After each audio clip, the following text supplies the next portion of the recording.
We got action happening soon at Disneyland. Scrim and scaffold are down at Storybook Land. Trains are testing at Big Thunder. Permits filed to move forward at Downtown Disney. All that, and what is that thing at Avengers Infinity Defense? I have to know. Answers to all this and more coming up soon from this week's construction update from Fresh Baked. Let's go now to Fantasyland to see the latest and ask the really important questions. Those questions will be asked in just a second, but let's just take a look real quick at what we can find. That is Cinderella Castle up there, uncovered, and we'll get a better look at that soon. The railing here has just gone through a complete refurb. That was all done last week. They're getting ready for guests in that part of the attraction as well. But there you go. There's Cinderella Castle. No scrim, no scaffold. That's a finished product back there. It's kind of incredible, actually, considering how long we've been watching this and seeing what they've been doing. No scrim and scaffold on the castle. The scrim and scaffold is gone also from that bridge as you make your way over the Aladdin scene. So, I mean, they look pretty ready. Between Big Thunder, Casey Jr., and most likely Storybook Land, I'm at a complete loss why we don't have dates yet. All the scaffolding's down. All the scrim is down. The trains have been testing. We haven't heard or seen any testing here yet for Casey Jr., but everything looks like it's ready to go. There's nothing happening. Why don't we even have a date? We're still looking at least 45 days away. Yeah, we're going to get to that Big Thunder scene in a minute, but taking a closer look, as soon as I said that, I found some scaffolding back there. It's way back in the corner. There's still some left, but there's no scrim on that scaffolding, which suggests that they are probably wrapping up. They just haven't dismantled that scaffolding as of yet. That's most likely, because it takes a minute. It takes days to put that scaffolding back together, and I would imagine it takes days to get it down as well. Over at Storybook Land, Monster the Whale is looking good as ever. We actually peeked inside the queue for Dumbo and saw that scrim and scaffold is down there. Whatever they were doing with the rock work up there is complete. Things are definitely wrapping up here at Storybook Land. But the scrim and scaffold that is still up is the what's in front of where the train goes by. But I have a feeling that's just so that we can't see. So we can't see what it is that they're doing back there. We're going to head to Big Thunder by way of Sleeping Beauty Castle, which on this day was dressed out here in the front for the taping of the Disney holiday special. So that's not the Christmas decorations. That was just there for the day. If you were to go to the park today, it'd be gone. But you can see lots of snow on the castle. That's completely done. And again, they do this to help. The reason why they do the snow as early as they did, is to help sell that scene for the Disney the holiday special. So don't feel like, oh my God, they're getting earlier and earlier for Christmas, which by the way, I don't care. I think it's great. We get 2.5 months of Halloween and a month and a half of Christmas. That doesn't seem right. So I'm fine. If you want to put up some snow early on the castle, I'm good. There's another stage set up back here at Small World as well for that show. Again, that'll be gone tomorrow by the time you get there. And let's talk about Big Thunder next. We referenced that earlier. And as you can see, there are no trains anywhere on this track. We checked all the usual suspects. That's the train coming into the station, or the track coming into the station, Rainbow Ridge, where we found number 6 had been, basically decapitated, and they put it back together. Number 6 is no longer on the track back there. I was trying to find, if anything, any action at all, if they're doing stuff, because this clip is from Theme Park IQ. He found on this evening a crew doing testing at night. They've got laptops and everything out there, computers doing what I assume to be whatever it is that they were doing. It's not going to be guest facing. It's more about ops and maintenance and that kind of thing. We had suspected what that was the changing of the e-stop procedures, where they were able to keep the trains on the track, keep the trains going. They would just be able to pause them more efficiently on the tracks, on the lift hills, etc., rather than having to take the whole ride down, and thus creating closures where they had to close the ride down for an hour or two and then bring them back up. And anybody who was in the queue got a multi-experience pass, which makes the standby even more. Anyway, it could be that that's what they're testing here, but I didn't find anybody on this visit. And it looks like whatever it is that they were doing, they've cleared that table, because that's about where they were, where that gentleman is there. So that work maybe is completed. There's number 5 on the track. He's sitting in the station, which means that they're not testing vehicles. at this time. I looked all over, I waited, but couldn't find any vehicle testing happening at this time. Everything is quiet on Big Thunder, but there's definitely testing. We saw all kinds of reports on our website at freshbakedpresents.com, on the app, all kinds of reports there. Here's a clip, again from Theme Park IQ, of an empty train being tested on the track. So it is happening. I just couldn't get any video of it. So that's Big Thunder. Before we get to our next stop, let's take a quick detour over to the Fantasyland Theater, where the Troubadour Tavern is still under Scrim. Again, I don't know what they're doing here and why it's taking so long, but there you go. Taking a peek over the wall at the Fantasyland Theater. Progress is being made at or for setting up the Christmas Santa Claus meet and greet situation there. That's coming along. By the way, I think I'm inclined to think this is where that show is going once more. I said Golden Horseshoe last week, but I think this week I'm back on Fantasyland based on some things I've heard, some idle gossip, etc. We're going to look into that more and then hopefully have a report back for you next week. But I think this might be where that new casting call is going after all. With that, we'll go out to the Harbor Boulevard to check in on Avengers Infinity Defense, where, the view here is not great any longer. I'm not sure how long I'll be coming back here because it's just starting to close in, as is usually the case on these big indoor buildings. Once they get the steel up and start putting the sheathing and everything up there, it becomes almost impossible to tell what's happening on the inside. But one thing that we can say is that there is definitely something going on down there in the ground or on the ground. I proposed something last week, and we're going to get a better view, I think, when we get on, or we're going to try to get a better view when we get on the Pixar Pal Around. But that is, and look, it extends. It keeps going down there too. There's more. Last week we saw just that one piece. It looks like they've maybe brought in some more. I don't remember seeing that last time. But that's about all we can see from this side of things. But otherwise, the building is just a big steel frame at the moment. We'll take a quick peek in that lower right corner. I cannot place. We don't even know what they're building, to be honest, inside. So it's not like I don't know what they're making. I don't know what we're looking at. There were times when we could tell that what they were building at Galaxy's Edge was, the space for the AT-ATs, or the what we call the Super Collider. That wound up being the shuttle, where you get taken to the Star Destroyer. We could kind of tell what they were building. I have no idea. No concept of where anything is, because we don't even know. We still don't know what's in this building, which is kind of incredible, because I feel like we did know more than this. We knew more about Rise, and we knew more about Smuggler's Run at this point. Meanwhile, on the Harbor Boulevard, I feel like they've changed that sign. This is now saying that simply there will be road work ahead between October and January, which is a significantly shorter stretch than we saw on the sign before. A few weeks ago, that sign said it was going to be closed from September to August. And now they're saying October to January. Now, that doesn't mean that they're not doing it. I'm sure they still are. It's just interesting that the messaging has changed. And that road work is going to be from 8:30 p.m. to 6:30 a.m. Now, it could just be that's part of the larger project, but the messaging nonetheless has changed out there on the sign. Still no closures, though. Still no closure on Disney Way. That was supposed to be happening, like I said, in September, but that's still wide open. But I mean, I guess this is to be expected. These things never go exactly as as you think they're going to go. Let's get into the park. The Pixar Pal Around was closed when I arrived, so we're going to start on the ground here at Luigi's. And at first I thought, okay, no, nothing's changed. There's still the same vertical rebar.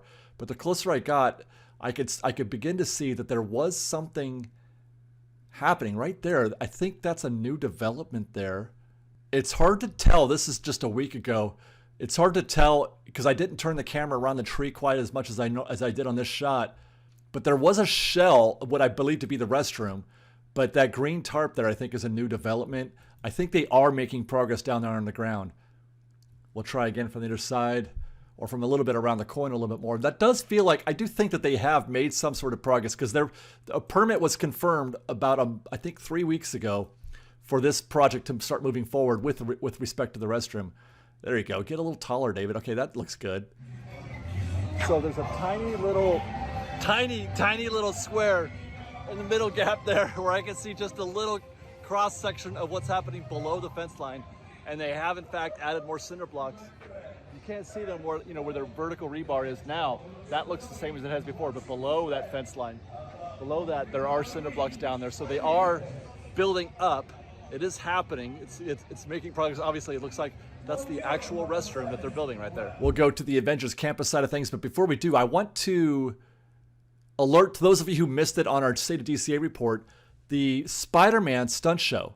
As you approach this part, the entrance to the land, the Spider-Man stunt show has been updated to once again include that parkour that happens out there on that raised level and up the brick wall. Those scenes had been cut out. There was a time at Avengers Campus where the Spider-Man stunt show was essentially just Spider-Man walking around talking, but not doing any stunts, just talking, and then he would launch himself, the stunt robot, into the sky and he would land. Now he's doing the crawl up and the crawl down, and he's doing a little parkour out there on that raised level. So great news for lovers of the Spider-Man stunt show there, which is really a key component of Avengers Campus, a key selling point of that land. And I'm glad that they were able to bring that back. So happy to see that. Now let's take a look now at what we can see of Avengers Infinity Defense this week. And I have to say they look quite a bit like they did last week. As a matter of fact, if we can look back at footage, this is 2 weeks ago. This is 2 weeks ago. It looks almost identical, I would have to say. There's very few changes when you look at these side by side. Even the crane is in pretty much the same exact position. So visually, what they're doing here is probably closer to the ground, perhaps, and not what we can see above the construction wall. If we get up on that little concrete area where they do the Dora Milaje show, you can see there is a pile of dirt there, though. That's always fun. Dirt. That was there last week. And it was kind of a hazy morning, so our light is a little bit different.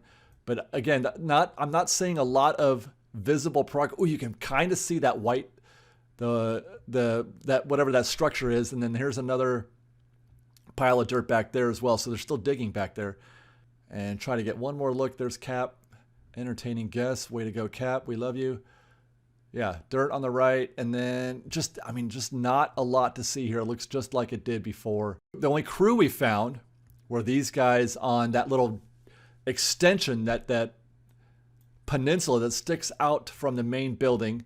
But otherwise, I didn't see any crew at all anywhere besides these fellas. Now, forgive me, but I'd like to take a quick break from this construction update to let you guys know about GetAwayToday. You may already know that they are our preferred vacation planner, travel agent for our fans who are looking to book a trip to Disneyland or Walt Disney World or more. Universal Studios Hollywood, Universal Orlando, SeaWorld, Legoland, you name it. And I'd like to think that we know them very well. We've met many of them personally, and we know how kind they are and how really tremendously good they are at their jobs. And that's why I'm confident in referring our fans to Getaway, because I am confident that you will be treated just as well as we have. If you're planning a trip to a Disney park or Universal or anything else of that nature, if you're planning a trip soon, use the link in our description so that they know that we sent you and so that we know that you were sent to them through one of our YouTube videos.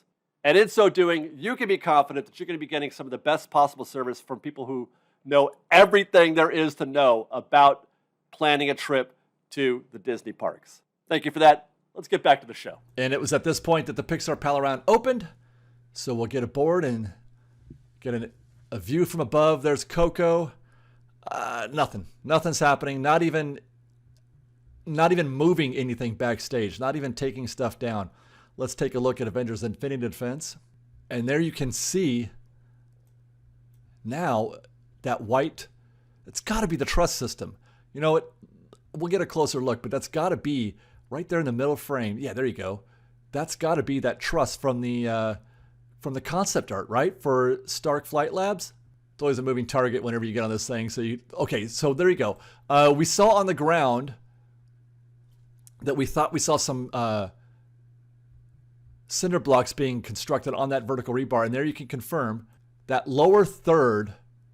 Those are the cinder blocks being placed on along that vertical rebar. Still dirt down there. There's still a lot of construction, a lot of digging happening. There's a guy, he's getting ready to do something. Okay.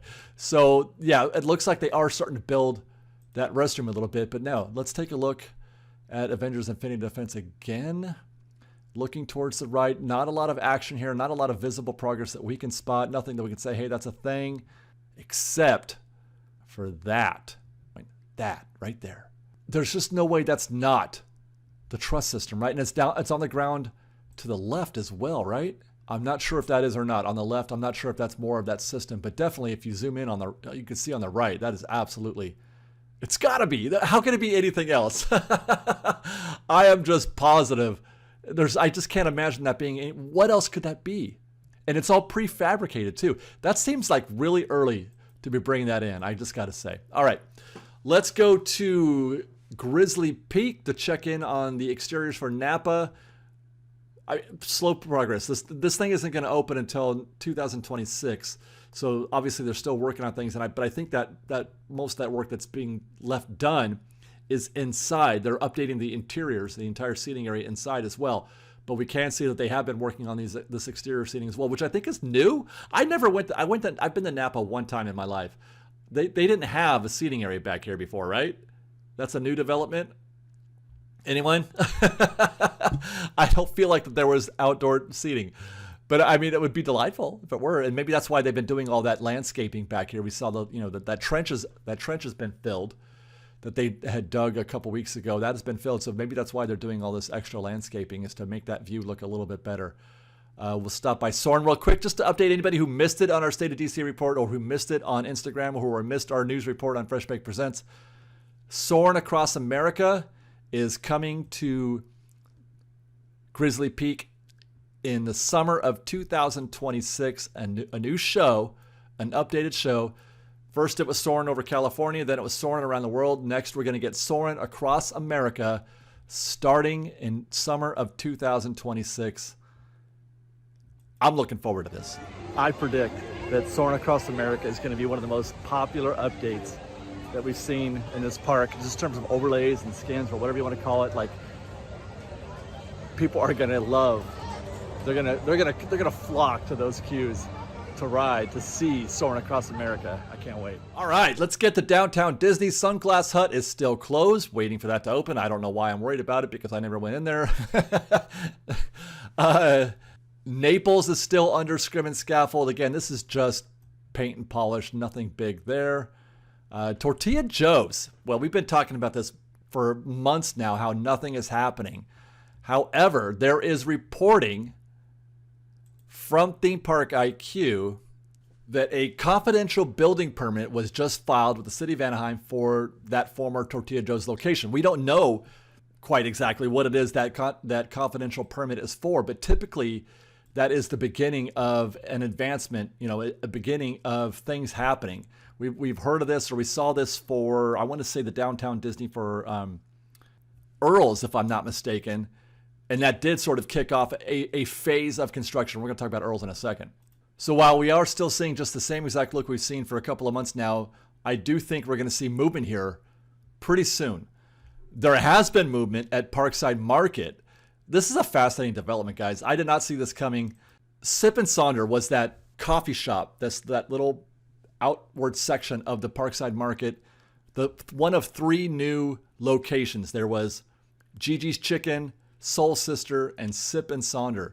I mean, yeah, file this under things I was not expecting. Sip and Sonder does not exist anymore. The location does, but the name of the shop is no longer Sip and Sonder. They're just calling it the Parkside Market Cafe. I guess whoever owns the Parkside Market has taken over operations of Sip and Sonder. Sip and Sonder as an entity is no longer. Isn't that wild? What has it been? Maybe 6 months, a year? Not even? Yeah, I think it opened in January of this year, so not quite a year. That's just kind of shocking to me. And I don't know what the circumstances are, but as you can see, they're basically serving the same things, the same coffee and the same snack bites, etc. But instead of Sip and Sonder, it's Parkside Market Coffee. Now, I don't know if this is because they couldn't compete with Starbucks, and maybe they're taking a loss. Maybe Parkside Market is going to take a loss on this joint. But I just have to wonder. I don't know, man. Like, how are you supposed to compete? Look at these. This is the spooky menu. Does that seem fair to you? Normal, a $10 maple pecan praline cinnamon roll, Or what is that? A $7 pumpkin latte? I mean, I guess that's about what Starbucks is charging. $9 or nearly 10 for the sweet potato marshmallow cinnamon roll. That is just obscene. And I cannot believe that's where we are today. And I don't know if I could even blame Disney for this, although I'm sure rent here is extraordinary, that Disney's charging extraordinary rents, and that's going to affect how much they charge. But we had the same, do you guys remember when this place first opened up? We did a whole video on this on Fresh Baked Presents about how they're charging $18 for just a chicken sandwich. No sides, no nothing. Just the chicken sandwich, $18 at Gigi's Chicken Shop. I don't know if their prices have come down. I think they did, actually. I think they did reduce the prices. I'm going to double check. Interesting. Unless I'm going crazy, they don't even list the prices on the website. It just says original fried chicken. I guess that's negotiable. I don't know what to make of this. Oh, here we go. We went to the Parkside Market website directly, Gigi's Chicken Shop, and found that they have, in fact, lowered the price. That original fried chicken sandwich is $16. It was $18 when it opened 10 months ago. I don't know if I'm ever going to pay $10, though, for a cinnamon roll. I don't think I ever will. Meanwhile, Earl's Sandwich, we have a new update on that as well, a new permit filing. This is per reporting from Theme Park IQ as well.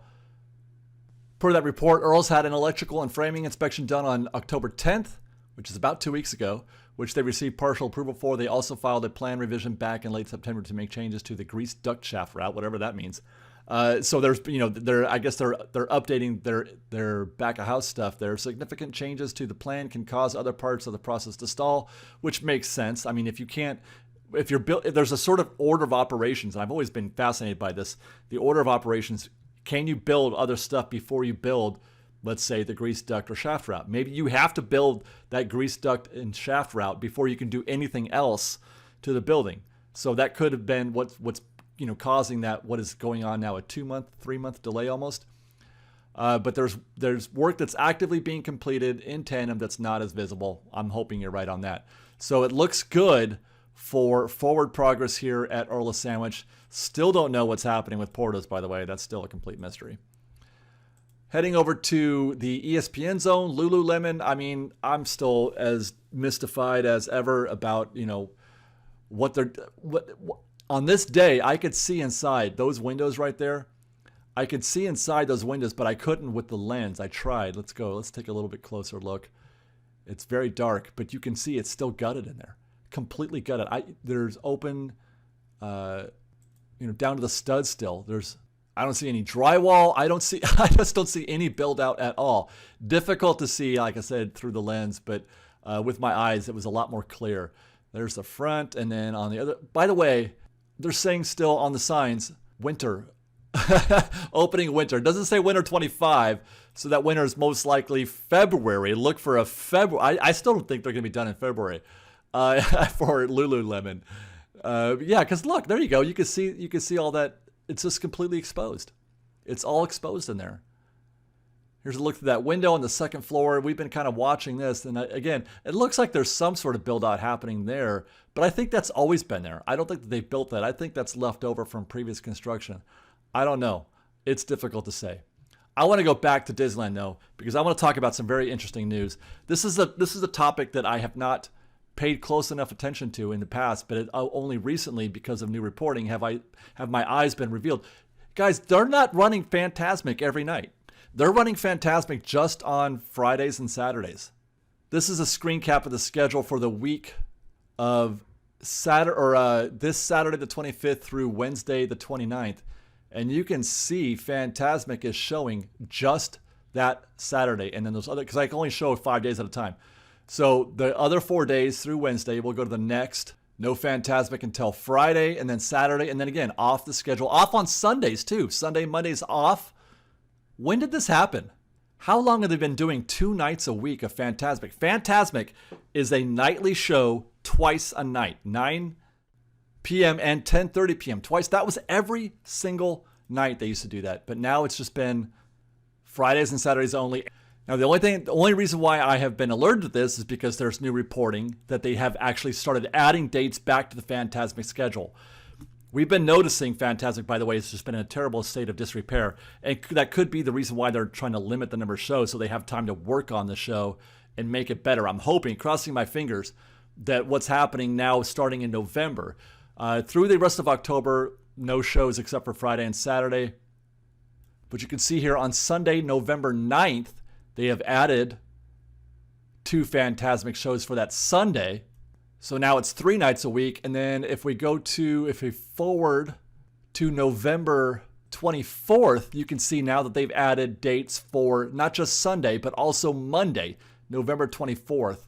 And this actually coincides, I think, in some part to the change in the operating schedule. You can see also on this stretch of dates from Tuesday, November 25th through Saturday, November 29th, that the calendar is now showing midnight closings and shows of Fantasmic week or daily. This is Tuesday, Wednesday, Thursday, and Friday Fantasmic, all showing 2 nights a week. So that's great news for fans of Fantasmic. It looks like they may have worked out some of those issues and they're ready to get back to a more full-time production schedule, at least through the holidays is my guess. They may revert back if they're not happy with how the show looks at that time. But stand by. I'm gonna have to try to make a trip to capture one of these less than 100% Fantasmic shows. I don't get to the park often enough at night to be able to capture these, but like I said, there's lots of reporting about all manner of things not being present for Fantasmic, and I'm hoping that these additional shows signal a repair of what is an instrumental part of a family vacation to Disneyland is 2 night shows or 2 shows nightly of Fantasmic on the rivers of America. Okay, let's wrap up with a few odds and ends here. I went back to the Adventureland Treehouse just to check in, and we saw Jane back. She had been offline for a little while. The buckets are still not working, but Jane is still working. There she is. Hi, Jane. I didn't get to check on the monkey up top, but I'm assuming he's still there. And this is still an absolutely gorgeous place to be, whether or not Jane is working. I'll say that for sure. Love Adventureland Treehouse. Raised Berets is flourishing. Look at all that. I mean, some of it is just weeds like clover type growth back there, but look at that grass is really blossoming on the front half of Raised Berets, which I'm really happy to see. Again, a lot of glare, very hazy day, but you can see there's a lot of green happening there. Love to see all that green back there, even if it is what I assume is clover growing there. I don't think that's supposed to be there. I really don't. I think that's like a weedy growth, but I'm fine. The back side is a little less luxurious. I mean, the right side looks okay, but the left side is struggling on the back side of Raised Berets. And then Main Street, you guys, there's been an array of permits filed for Main Street. I don't know how much of this is going to be guest facing, but this first Main Street permit was for the Main Street Jewelry Shop, tenant improvement, 1,600 square foot interior remodel, a remodel with structural infrastructure for non-illuminated hanging sign. I love the non-illuminated ones, with mechanical, electrical, and plumbing. And then we got another one here. This one for, I don't know, block 600, building 1,300, tenant improvement, replace existing signage, illuminated exit signs, emergency lighting, and electrical fixtures. And we saw one more just like that for building 1,100, block 500 on Main Street, almost the same exact. And there was a few of those. So it looks like they're doing some improvements, some updates to the Main Street gift shops. I don't believe, though, that they are going to affect the park operations there at all. I think that they're going to, the stores will be open and everything's going to be fine. This is going to probably be happening, while the store is open. And with that, we will check in on the refurb calendar for the entire park, Casey Jr. and Storybook Land, as we've been noting. Still closed, still no date. As close as we appear to be, it's very curious that we don't have a date. Same thing for Big Thunder, still no date. So you're looking at 45 days. The refurb calendar looks into the future, 45 days. So if there's no, we can go as far as we can go. So it's going to be at least that long before we see a return. Small World, again, we'll be closing on October 30th, reopening for the first day of the holiday season on November 14th. Indiana Jones is set for a 2-day closure. Not a big deal. Although people are going to be in the park on these dates, December 2nd and December 3rd, Indiana Jones will be closed. So hopefully you guys aren't in the park that day. Hopefully. Over at DCA, again, the same situation. DCA is wide open. PhilharMagic is closed. We'll be reopening on October 31st. And Redwood Creek is closing for 2 weeks to install the holiday overlay. Otherwise, every single thing is fully operational at DCA. And that's great news. And that, you guys, is our construction update this week. Hope you guys enjoyed. We love you. Be safe out there. Be kind to one another. And fresh bite.